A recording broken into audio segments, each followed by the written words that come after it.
ప్రేక్షకులందరికీ నమస్కారం. ప్రస్తుతం మన స్టూడియోలో ప్రముఖ తంత్ర జ్యోతిష్యులు, జ్యోతిషరత్న, జ్యోతిష సామ్రాట్ చింతా రుక్మాన్ గదరావు గారు మనతో ఉన్నారు. గురువుగారితో మాట్లాడేద్దాం. నమస్కారం గురుగారు. మాతృదేవోభవ, పితృదేవోభవ, ఆచార్య దేవోభవ. గురుగారు, జూన్ మాసంలో మిథున రాశి వారికి ఓవరాల్గా ఈ నెల ఎలాంటి ఫలితాలు ఉండబోతున్నాయి, ఎలాంటి జాగ్రత్తలు రెమెడీస్ వీళ్ళు పాటించాలి మిథున రాశి వాళ్ళు? మిథున రాశి వాళ్ళు, ఈ రాశి వాళ్ళు సహజంగా దిశోభావ రాశిది. మిథునం అంటే కలయిక, ఒక స్త్రీ పురుషుల కలయిక, ఒక భార్యాభర్త యొక్క సింబల్ ఉంటుంది. ఈ రాశి వాళ్ళు ఎటువంటి స్వభావాన్ని కలిగి ఉంటారంటే, స్థిరత్వం అయితే ఉండదు, సంబంధం లేని సమస్యలు తెచ్చుకునేస్తారు. వీళ్ళు సంబంధం ఉండలేని సమస్యలకు బాధ్యత వహించాల్సి వస్తుంది. జీవితంలో ఇటువంటి తగులుతుంటాయి. వేరే వాళ్ళ మాట ఉండడము, సరేలే నేను చెప్తానులే అన్న చిన్నదానికి కూడా వీళ్ళు బాధ్యత వహించడము, ఆ సమస్యలు పూర్తిగా అవిటి వల్లనే వీళ్ళు జీవితంలో మనశ్శాంతి లేకుండా పోవడము, ఇటువంటివి దుష్పరిణామాలు జరుగుతుంటాయి వీళ్ళకు. ఎందుకంటే ఈ రాశి యొక్క స్వభావం అది దుస్వభావ రాశి కాబట్టి వీళ్ళు ఎక్కువగా హిజ్రాలు ఉంటారు. వాళ్ళకి ఎక్కువగా ఎవరైనా కనిపిస్తే డబ్బులు ఇవ్వచ్చు, వాళ్ళకి బట్టలు పెట్టచ్చు. అర్ధనారీశ్వర ఆలయాలు ఉంటే ఎక్కడైనా వెళ్ళచ్చు. తిరుచెంగోడు అని ఒక ఊరు ఉంది తమిళనాడులో, తిరుచెంగోడు అర్ధనారీశ్వర ఆలయం అక్కడ ఉంది. అక్కడ చాలా ప్రాచీనమైనటువంటి వేల సంవత్సరాల ఆలయం అది. ఆలయానికి ఎక్కువగా వెళ్ళి వస్తే యాక్టివేట్ అవుతారు. గ్రహాలు కానీ జాతకంలో మంచి స్థితిలో పడితే మంచి బుద్ధి సూక్ష్మత ఉంటుంది వీళ్ళకు. బుధుడు లాగా రాశ్యాధిపతి కాబట్టి వీళ్ళు ఇతరుల విషయంలో కేర్ఫుల్గా ఉండడం మంచిది. సింపుల్గా వీళ్ళని హ్యాండిల్ చేసేస్తారు. అతన్ని పెట్టుకో మధ్యలో అనేసి ఇంకెవరో బెనిఫిట్ పొందేస్తారు, వాడుకుని వదిలేస్తారు. సో మన సర్కిల్లో ఎవరున్నారు, వాళ్ళతో మనం ఎలా ఉంటున్నాము అని చాలా కేర్ఫుల్. లేదంటే మాత్రం సంబంధం లేనటువంటి అప్పులు తిప్పలు, మాట కోసం, నేను చెప్పానన్న మాట కోసం లక్షలు కావాలి, కోట్లు కూడా పోగొట్టుకునేస్తారు. అది సింపుల్ మాటే.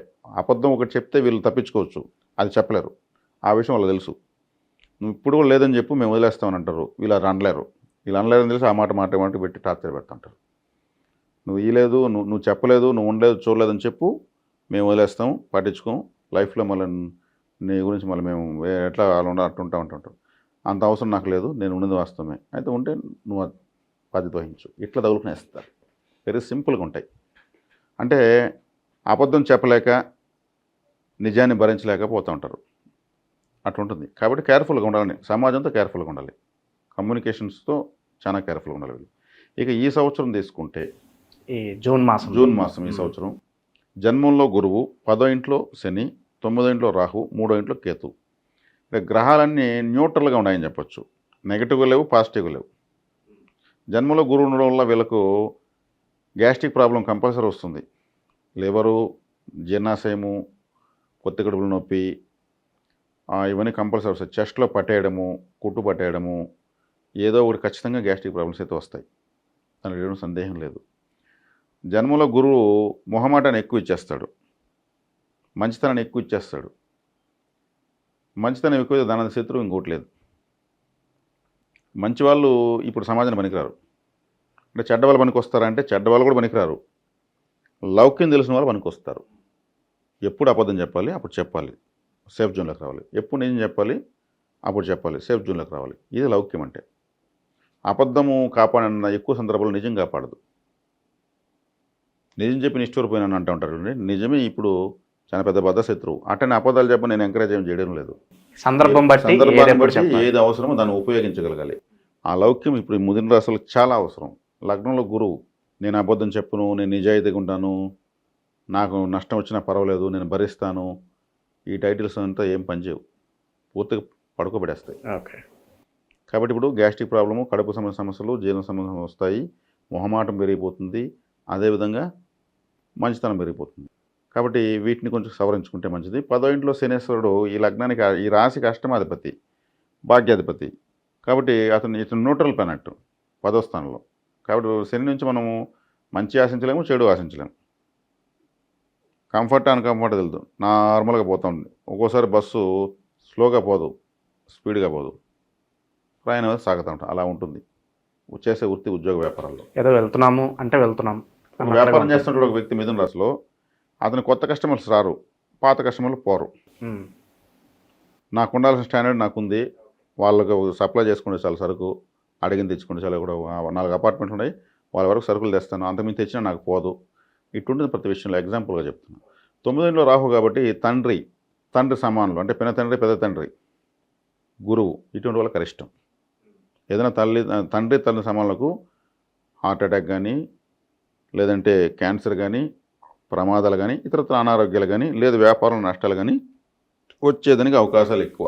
ఓకే. 9 రాహు ఉంటే రాహువు రవిగ్రహాన్ని బాధిస్తాడు. 9వ స్థానము పితృస్థానము కాబట్టి తండ్రికి అనారోగ్యము, తండ్రికి దూరంగా ఉండడం మంచిది. కాబట్టి వీళ్ళకు రవి కూడా 3వ స్థానం సంబంధించినటువంటి సింహానికి సంబంధించినటువంటి గ్రహం అన్నమాట. తండ్రితో కూడా వీళ్ళకి అంత పెద్దగా సెట్ అవ్వదు. జనరల్గానే తీసుకుంటే మిథున రాశి వాళ్ళకు తండ్రితో పెద్దగా సెట్ అవ్వదు. ఒకవేళ అటు అయిన వాళ్ళు ఎత్తుకుంటే జాతకంలో వాళ్ళకు తండ్రి మంచి స్థానంలో మంచి డిగ్రీసు నక్షత్రాల పాదాలు పట్టుండొచ్చు. అందరికీ ఎక్కువైతే కాదు, సాధ్యమైతే ఎక్కువ మందికి మిథున రాశుల వాళ్ళకు తండ్రి పెద్దగా కలిసిరాడు. తర్వాత 3వ ఇంట్లో కేతువు మంచిగా ఇస్తాడు. కానీ ఇక్కడ ప్రధాన గ్రహాన్ని శని, గురువు, రాహు న్యూట్రల్ అయిపోయినాక కేతువు అనేది మనకు అంత పెద్దగా ఏమి వస్తుంది, నష్టం లేదు, లాభం లేదు అన్నట్టు ఉంటుంది 3వ స్థానం కేతు. కాబట్టి వీళ్ళకు అంత న్యూట్రల్ లెవెల్స్ ఎక్కువ ఉన్నాయి. ఇక్కడ అందుకే నేను నష్టాలంటే నష్టాలేమో చెప్పేదానికి లేదు, లాభాలు చెప్పేదానికి లేదు. శుభకార్యాలకు ఆస్కారం కనిపిస్తున్నా గురుగారు?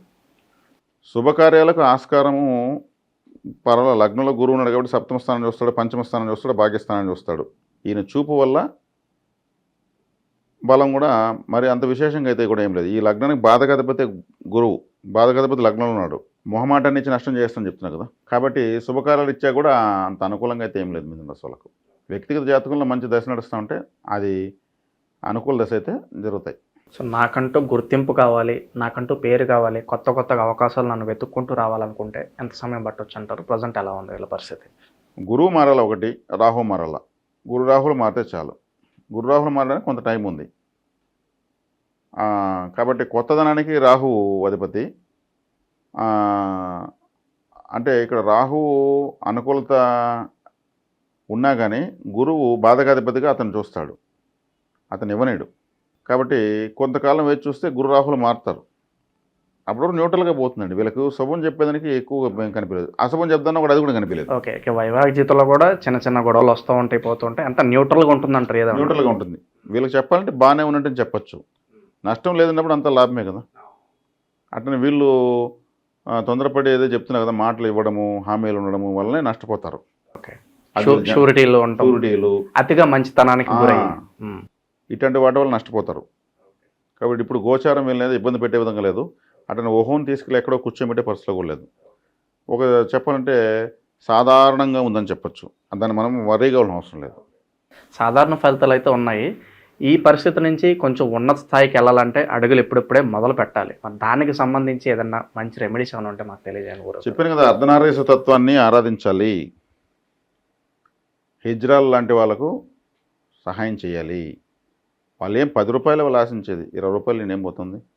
మంచి జాకెట్ బిట్లు తీసుకుని ఒక 10 కట్టగట్టి వాళ్ళకు పూలు పండ్లు ఒక చీర సారలాగా ఇచ్చేయండి. వాళ్ళ పడే ఆనందం అంతా ఎందుకు కాదు, హ్యాపీగా ఇచ్చేస్తారు, ఆశీర్వదించి మరీ వెళ్తారు. ఆ పరిహారం వల్ల బాగా యాక్టివేట్ అవుతారు. వాళ్ళలో కూడా కొంతమంది ఇబ్బంది పెట్టే వాళ్ళు ఉన్నారు. అలా కాకుండా కొంచెం సభ్యతగా విజ్ఞతగా ఉన్న వాళ్ళని చూసుకుని ఇవ్వచ్చు, మంచిది. ఓవరాల్గా ఈ జూన్ నెలలో ఈ రాశి వారికి ఏ విధంగా ఉండబోతుందో చాలా బాగా వివరించారు గురుగారు. ధన్యవాదాలు.